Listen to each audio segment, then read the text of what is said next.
Hi, I'm Pattu from freefincal. It's been 14 years since I started investing in mutual funds. I just want to provide an update of my retirement portfolio and some lessons that I've learned in the journey. The specific details of how I started, etc., are available in the article, and I've also talked about it in the past, so I don't want to get into that. So let's just go straight to the retirement portfolio. Currently, the retirement portfolio has about 60% of equity and about 40% of fixed income.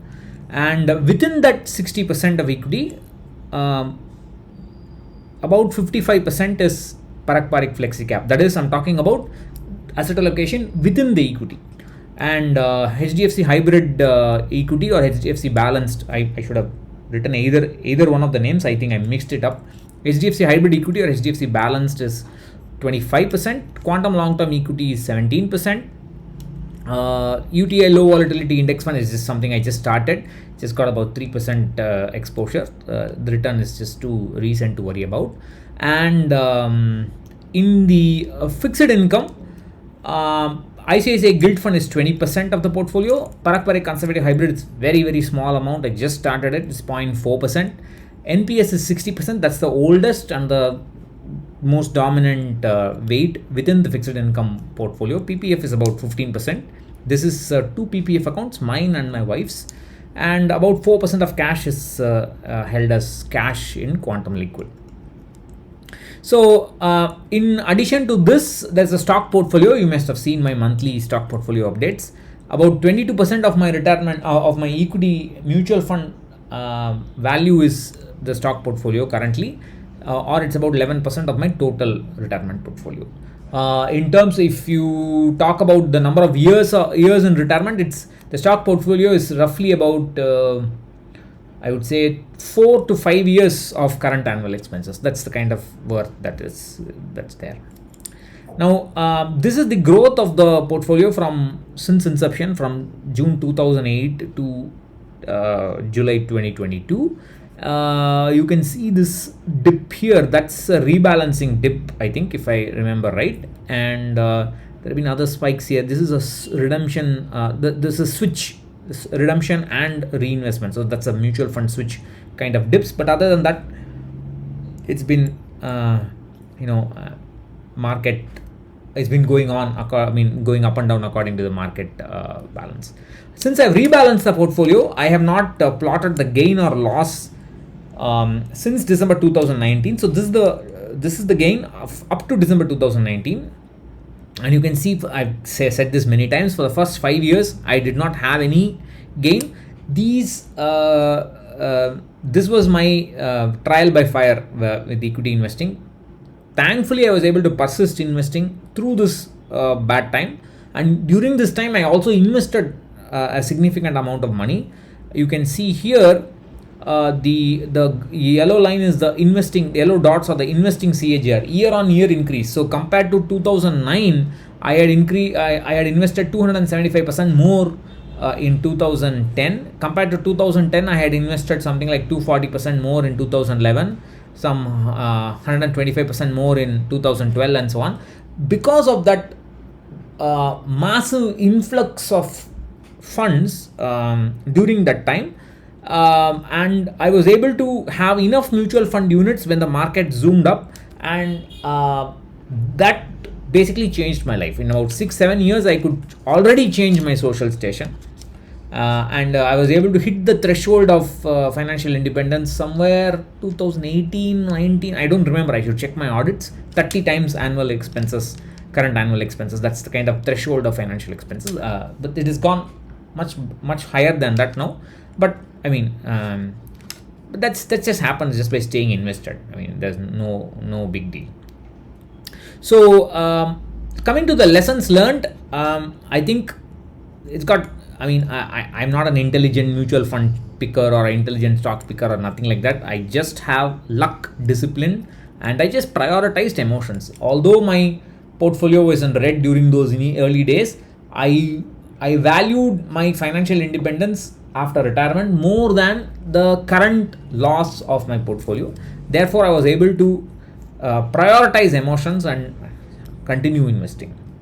And discipline, I would say, is extremely, extraordinarily important. I think what we should do is, once we have a financial plan, we should leave the portfolio alone, not tamper with it. Just review it once a year, but in between, don't do anything.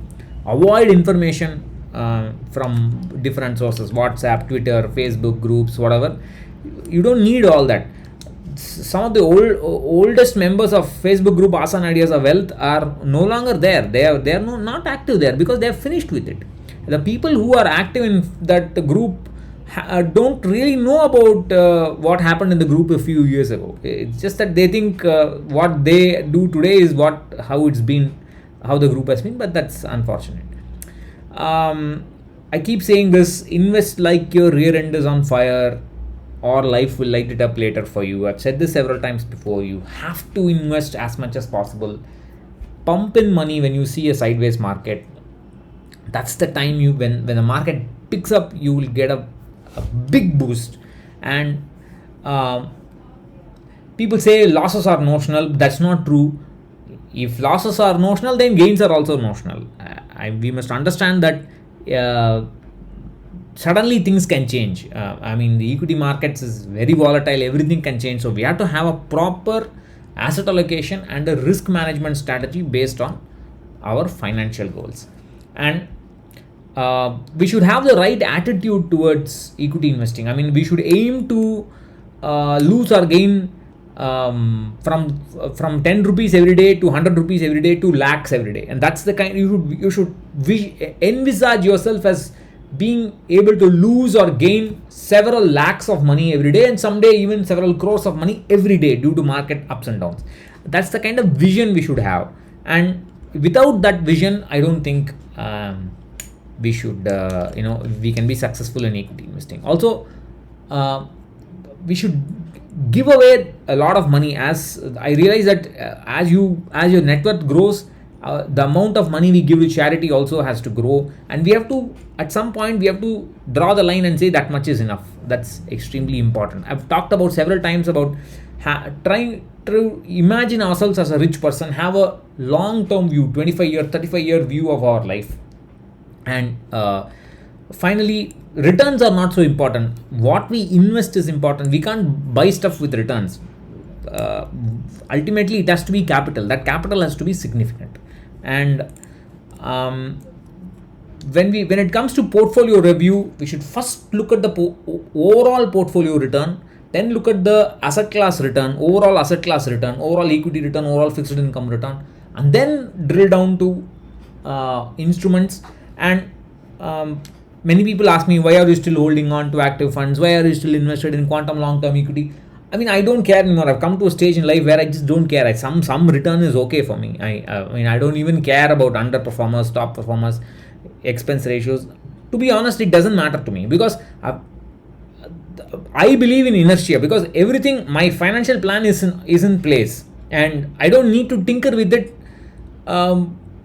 just for the sake of it, and I don't want to do that.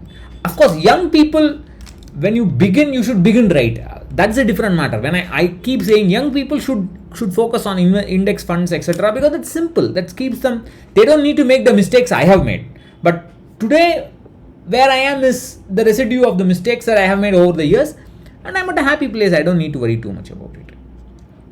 And we need to take care of our lives. We need to focus on how we spend our money, spend our time, and I keep saying try to invest as much as possible. But the fact is that money gives you options. It gives you sometimes for some people, and in my case that is true, and that's what we should be aiming for. Somewhere I read that to be rich is to have money, to be wealthy is to have time. So we should aim to be rich first and then become wealthy later on. And like I said in the first point, we should have a hobby which is not looking at our portfolio every day. And if you keep tinkering on it, it gets spoiled. It's like that old story where a person wanted to plant carrots, and Every day he would come to the garden and pull out the carrot and check whether it has grown or not. If you do that, it will never grow. So you should leave it alone. Have a plan. Once the plan is in place, we don't tinker with it unless it is absolutely necessary.